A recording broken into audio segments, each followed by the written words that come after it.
Hey guys, Professor Bill, Comic Book University. So, Champions, issue number 4. Guys, really good comic. You're not going to find a bad Champions comic. That's all I'm suggesting. This comic is way too good to not be epic. And when you see my review for issue number 3 of Avengers, you'll see Mark Waid was on that, and I pretty much trashed that comic. But this comic, Mark Waid is on here also on writing, and it's amazing. Such excellent writing.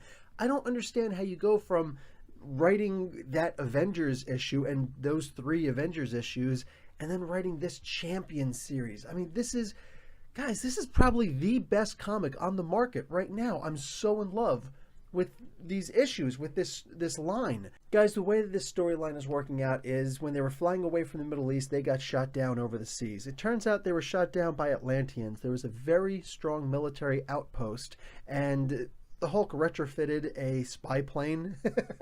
So that's why they thought that this was a spy plane. They didn't realize that it's just a bunch of kids on there. Either way, they're still really powerful kids. And very funny moment, while Scott and Miss Marvel are actually going back and forth slightly with who should be the leader of the team, the Hulk is just like, okay, this team is mine. So at one point he actually screams out, all right, Avengers, let's take as the leader of this team, I say, let's take these guys out. And it literally gives like a little SpongeBob moment 20 minutes later, and they're all captured. It's fantastic. I love the way this comic is written. They eventually get out of it, of course. The way they get out of it is actually pretty interesting. They don't need to show all of the fighting, all the battles. You can imply a battle and just move on with the story. Now, what's so insane about this is that it looks like there could very well actually be 2 team leaders for this, because Scott is an amazing team leader. By the way, there's also a slight Corsair reference in there, vis-a-vis Starjammers. So really good that we got some X-Men history in here, because it's Scott Summers, for crying out loud. So we got young Scott. I don't know how he actually knows about his father, but either way, the point is, we got a really great story here. I see them having 2 leaders.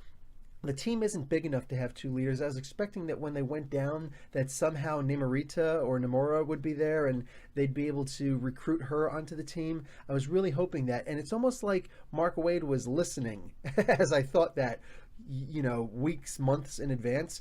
And he says, no, Bill. No, Professor Bill, there will not be a new team leader, or excuse me, a new team member in Namora.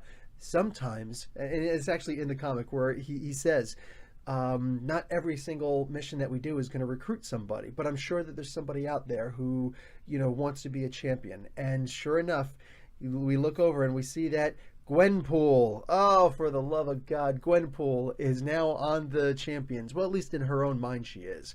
And I'm looking forward to see they're going to need 2 leaders just to be able to contain Gwenpool alone. So I really love this comic. Once again, we're going with an A for this. Love what I'm reading. Guys, Professor Bell, Comic Book University, class dismissed.